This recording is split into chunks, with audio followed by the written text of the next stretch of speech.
और दोस्तों बहुत बहुत स्वागत है आप सभी का हमारे चैनल वेल्थ क्रिएटर में। दोस्तों आज हम बात करने वाले हैं यहाँ पे अंबुजा सीमेंट्स लिमिटेड के बारे में। दोस्तों अंबुजा सीमेंट लिमिटेड की अगर मैं यहाँ पे बात करता हूँ, आप देखते हैं यहाँ पे करंट प्राइस चल रहा है 366 रुपीज़ का यहाँ पे चल रहा है।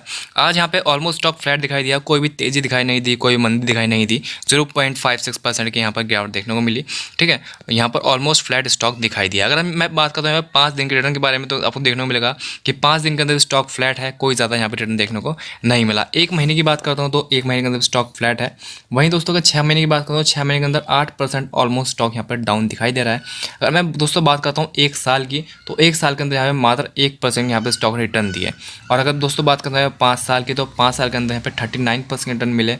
और अगर यहाँ पे मैक्सिमम रिटर्न की बात करें तो मैक्सिमम रिटर्न में यहाँ पर 2015% यहाँ पे रिटर्न मिले हैं। तो यानी कि जिसने भी कमाया उसने सिर्फ लॉन्ग टर्म में ही कमाया, शॉर्ट टर्म में यहाँ पे कुछ भी नहीं मिला दोस्तों। कि 1999 में 17 रुपये स्टॉक का प्राइस हुआ करता था और आज कितना हो रखा है 366 रुपीज़ यहाँ पर हो रखा है दोस्तों। ठीक है, फिलहाल यहाँ पे थोड़ा सा करेक्शन भी आ रखा है। हालांकि स्टॉक का जो हाई था वो 420 रुपये के अप्रॉक्सीमेटली था, लेकिन फिलहाल स्टॉक का जो यहाँ पर प्राइस चल रहा है वो 366 रुपये यहाँ पर चल रहा है दोस्तों। तो दोस्तों आज मैं आपके लिए अंबुजा सीमेंट आखिर क्यों लेके आया, तो उसका रीज़न सिर्फ एक ही है कि यहाँ पे अंबुजा सीमेंट कहीं ना कहीं आपको बेहतर रिटर्न देने वाला है इन फ्यूचर में दोस्तों। बहुत ही अच्छे रिटर्न देगा आपको और बहुत ही अच्छा डिविडेंड देगा, और यहाँ पे लॉन्ग टर्म होल्ड करने के लिए बहुत ही अच्छा स्टॉक है। ठीक है, यहाँ से जो आपको जंप देखने को मिलेगी वो बहुत ही अच्छी आ सकती है यहाँ पर। ठीक है, तो चलिए दोस्तों आगे बढ़ते हैं। पर उस पर कहना चाहूँगा चैनल को सब्सक्राइब नहीं कर लो, सब्सक्राइब कर लेना, साथ में बेल आइकन यहाँ पे हिट भी ज़रूर कर देना। इसके साथ दोस्तों मैं यहाँ पे अंबुजा सीमेंट्स के फंडामेंटल पे है, तो आप देखते हैं कि यहाँ पे अगर मैं अंबुजा सीमेंट्स की बात करूँ तो यहाँ पे लीडिंग मैन्युफैक्चरर है सीमेंट का दोस्तों। साथ ही साथ यहाँ पे 80 कंट्रीज़ के अंदर यहाँ पे प्रेजेंस है इस कंपनी की।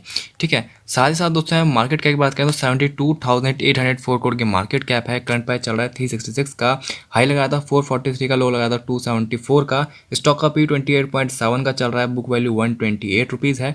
डिविडेंड यील्ड दोस्तों 1.72% है। डिविडेंड बहुत अच्छा कंपनी प्रोवाइड कर रही है, 1% अब जो भी हो बहुत अच्छा होता है। यहाँ पे डिविडेंड 1.72 है तो काफ़ी अच्छा यहाँ पे डिविडेंड जो है प्रोवाइड कर रही है कंपनी। आरओसी की बात करें तो 22.1% है, आरओई 11.8% है। ठीक है, आरओसी और आरओई दोस्तों यहाँ पे सीमेंट मैन्युफैक्चरर जो है उनकी जो यहाँ पे प्रॉफिट होता है, प्रॉफिट मार्जिन जो होता है वो कम देखने को अक्सर मिलता है। तो इस वजह से आरओसी जो है यहाँ पर आपको 22 दिखाई दे रही है दोस्तों। उसके साथ अगर दोस्तों बात करते हैं यहाँ पर सेक्टर की पूरे, तो सेक्टर आप देखते हैं कि यहाँ पर सीमेंट सेक्टर में सबसे टॉप पे आता है अल्ट्राटेक सीमेंट, उसके बाद आता है अंबुजा सीमेंट, यानी कि सेकंड नंबर पे अंबुजा सीमेंट आता है। ठीक है, सेक्टर को कहीं ना कहीं लीड कर रहा है। उसके साथ दोस्तों अगर हम बात करते हैं यहाँ पर इसके क्वार्टर रिजल्ट की, क्वार्टर 4 का रिजल्ट, यहाँ पे क्वार्टरली 1 का रिजल्ट बहुत जल्द आने वाला है दोस्तों। क्वार्टर 4 का रिजल्ट में यहाँ पर आया 7,900 करोड़ की यहाँ पर सेल्स हुई। ठीक है, कंपनी का प्रॉफिट रहा यहाँ पर 1,424 करोड़ का, जो कि यहाँ पर पिछले क्वार्टर के मुकाबले बहुत अच्छा था। सेल दे सकते हैं 7,625 करोड़ से 7,900 करोड़ हुई, तो यहाँ पे जंप है।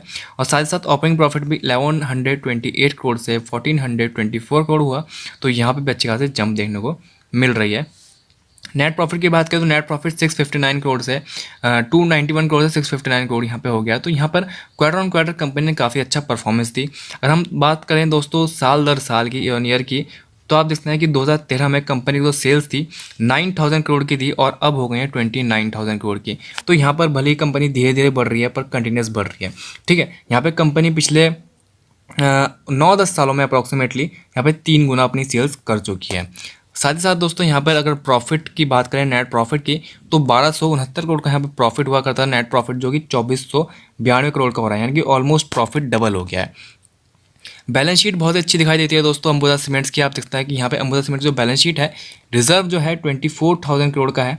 ठीक है, साथ ही साथ बोरिंग यहाँ पे 477 करोड़ की। तो आप देखते हैं कि यहाँ पर जो रिजर्व है बहुत ही शानदार रिजर्व है, और यहाँ पे बोरिंग जो है वो ना के बराबर है। तो यानी कंपनी यहाँ पे डेट फ्री है, कंपनी को कोई भी यहाँ पे डेप्ट नहीं है दोस्तों। ठीक है, फिक्स एसेट की बात करें तो फिक्स एसेट देखते हैं यहाँ पे 20,000 करोड़ के थे, जो कि 22,000 करोड़ के यहाँ पर हो गए हैं। तो कंपनी के फिक्स एसेट भी लगातार यहाँ पर बढ़ते हुए नजर आ रहे हैं। Under the construction fix asset की बात करें तो 2,196 करोड़ के यहाँ पे under the construction fix asset यहाँ पर दिखाई दे रहे हैं दोस्तों। ठीक है, तो यहाँ पे कंपनी के पास पैसा बहुत है, रिजर्व बहुत है, यहाँ पर कोई बोरिंग ज़्यादा नहीं है। उसके साथ ही कंपनी यहाँ पर अपना एक्सपेंस भी कर रही है, एक्सपेंड भी कर रही है खुद को। यहाँ पर 20,000 करोड़ से 22,000 करोड़ की तरफ जा रही है। जितने दोस्तों फिक्स एसेट बढ़ते हैं उतनी ही ज़्यादा यहाँ पे सेल बढ़ती है, उतना ही ज़्यादा प्रोडक्शन बढ़ता है, फिर उतनी ही ज़्यादा सेल बढ़ती है, उतना ही ज़्यादा प्रॉफिट होता है। तो कंपनी जितना अपना फिक्स एसेट बढ़ाती है उतना ही दोस्तों ज़्यादा अच्छा रहता है यहाँ पर, ठीक है। उसके साथ दोस्तों अगर हम बात करते हैं यहाँ पर शेयर होल्डिंग पैटर्न की, तो शेयर होल्डिंग पैटर्न में यहाँ पर देखते हैं 63.19% की प्रमोटर की होल्डिंग है, FI की यहाँ पर 12.97% की होल्डिंग। FI यहाँ पर कम कर रहे हैं 18% से, 2020 में 18% थी, 17 की 17, 16 और 16 से 12% यहाँ पर आ चुके हैं। लेकिन वहीं पे अगर हम DI की बात करें तो DI बाइंग कर रहे हैं। DI के पास है कितनी थी, यहाँ पे देखते हैं कि 11% थी, 11 से 12, 12 से यहाँ पे 13 और 13 से 15 और 15 से 16। तो यानी कि DI यहाँ पे लगातार बाइंग कर रहे हैं इस स्टॉक के अंदर। रीज़न क्या है दोस्तों, रीज़न यही है कि कंपनी के पास जो है परफॉर्मेंस काफ़ी अच्छी है, ठीक है। साथ ही साथ यहाँ पे बैलेंस शीट बहुत अच्छी है कंपनी की, साथ ही साथ यहाँ पे दोस्तों डिविडेंड बहुत अच्छा है कंपनी का, डिविडेंड में कोई दिक्कत नहीं है। तो एक डिविडेंड की तरह से अगर आप स्टॉक को रखते हैं तो यहाँ पर बहुत ही अच्छा स्टॉक होगा। क्यों, क्योंकि देखो लॉन्ग टर्म में कोई इसके अंदर ऐसी गिरावट दिखने नहीं वाली, ठीक है। अगर यहाँ पे थोड़े कम रिटर्न भी देता है, मान लीजिए आपको ईयरली यहाँ पे 20% रिटर्न भी दे देता है, उसके साथ दोस्तों डिविडेंड बहुत अच्छा प्रोवाइड करेगा, यानी कि गिरावट नहीं होने वाली, जाएगा ऊपर ही लेकिन आपको साथ में डिविडेंड देता हुआ भी जाएगा, ठीक है। कुछ स्टॉक ऐसे होते हैं दोस्तों जो डिविडेंड अच्छा देते हैं लेकिन साथ में गिरते भी रहते हैं। जैसे मान लीजिए कहीं 2017 में 200 रुपये प्राइस था, आज 100 रुपये प्राइस चल रहा है, डिविडेंड 10% का देता है, तो कोई फ़ायदा नहीं है उसका, स्टॉक कहीं ना कहीं गिर ही रहा है। लेकिन ये एक ऐसा स्टॉक है जो यहाँ पे बढ़ता रहेगा आगे और साथ साथ डिविडेंड भी आपको देता रहेगा, ठीक है। पब्लिक की होल्डिंग यहाँ पे देखते हैं सिर्फ 7% ही है, बाकी सब इन्होंने संभाल रखा है, यानी कि 93% जो है प्रमोटर FI और DI ने यहाँ पर ले रखा है। तो कंपनी अच्छी होगी दोस्तों तभी यहाँ पर बाइंग की हुई है, ठीक है। और जैसे कि मैंने आपको बताया यहाँ पर कि जो सेल है वो अच्छी है, प्रॉफिट जो है वो अच्छा है, साथ साथ डिविडेंड जो है वो अच्छा है और कंपनी के पास रिजर्व जो है, बैलेंस शीट जो है वो अच्छी है, मतलब कोई दिक्कत नहीं है यहाँ पर, ठीक है। तो आप अंबुजा सीमेंट को लॉन्ग टर्म के लिए होल्ड कर सकते हो, क्योंकि देखो दोस्तों इंडिया के अंदर यहाँ पर जो कंस्ट्रक्शन सेक्टर है वो ऐसा नहीं है कि इंडिया पूरा डेवलप हो चुका है, ऐसा नहीं है कि बिल्डिंगें बन चुकी हैं अब और नहीं बनेंगी, ऐसा नहीं है। बिल्डिंग ही बनेगी, घर भी बनेंगे, सब कुछ बनेगा, क्योंकि इंडिया कहीं ना कहीं अभी भी डेवलपिंग कंट्री है, ऐसा नहीं है कि डेवलप हो चुका। आप मेन सिटीज़ को देखेंगे तो आपको लगेगा कि हाँ भाई इंडिया बन चुका है, लेकिन अगर और बाकी एरियाज़ को देखेंगे तो कहीं ना कहीं इंडिया अभी भी डेवलप हो रहा है, कंटिन्यूस काम चल रहा है, ठीक है। तो अगर इंडिया लगातार और जो गवर्नमेंट है वो भी लगातार इंफ्रास्ट्रक्चर पे बहुत ज़्यादा ध्यान दे रहा है कि इंफ्रास्ट्रक्चर आगे बढ़े, ठीक है। तो उस इंफ्रास्ट्रक्चर आगे बढ़े और यहाँ पे कंस्ट्रक्शन लगातार हो, लगातार बिल्डिंग्स बने, लगातार घर बने, सब कुछ बहुत जल्दी डेवलप हो, तो उसमें 2-3 चीज़ें आती हैं दोस्तों। पहला तो सीमेंट आ जाता है कि भाई सीमेंट ज़रूर यूज़ होता है, ठीक है, कुछ भी बनेगा सीमेंट आएगा। उसके बाद दोस्तों यहाँ पे स्टील का उपयोग किया जाता है। हम टाटा स्टील की बात करें तो टाटा स्टील भी बहुत अच्छा है, टाटा स्टील को आप सही प्राइस पे बाइंग कर सकते हो, ठीक है। अंबुजा सीमेंट का इस वक्त प्राइस बहुत अच्छा चल रहा है, आप चाहे तो कुछ क्वांटिटी बाय कर सकते हो। और दूसरा यहाँ पे जो आपको प्राइस मैं बताऊँगा वो है 330 रुपये का दोस्तों। पहली बाइंग करंट प्राइस पर कीजिए, उसके बाद दूसरी बाइंग 330 रुपये पर लगा दीजिए GTT ऑर्डर, ठीक है। उसके बाद इसको होल्ड करके बैठ जाइए, कोई दिक्कत होने नहीं वाली है आपको, लगातार आपको डिविडेंड मिलता रहेगा, लगातार स्टॉक ऊपर जाता रहेगा, ठीक है। तो यहाँ पर जो इंफ्रास्ट्रक्चर के स्टॉक्स हैं तो उसमें सीमेंट सेक्टर आ जाता है, दूसरा यहाँ पर स्टील सेक्टर आ जाता है, टाटा स्टील की अगर हम बात करते हैं, ठीक है। तीसरा दोस्तों यहाँ पर देखो जब बिल्डिंग्स वगैरह बनेंगी तो यहाँ पर क्रेन्स वगैरह का बहुत ज़्यादा इस्तेमाल किया जाएगा, तो उसके लिए यहाँ पे एस्कॉर्ट्स आ जाता है, ठीक है। एस्कॉर्ट्स की अगर हम बात करते हैं तो ये कंपनीज हैं दोस्तों जिनके अंदर आपको बाइंग करनी चाहिए। हालांकि मैं ये कहना चाहूँगा कि सारी बाइंग जो है इनके अंदर ही मत कर देना कि सारा इन्वेस्टमेंट इंफ्रास्ट्रक्चर के अंदर ही कर दिया, ठीक है। कुछ इन्वेस्टमेंट FMCG के अंदर रखो, FMCG में HUL आता है आपका, बहुत बढ़िया स्टॉक है, ठीक है।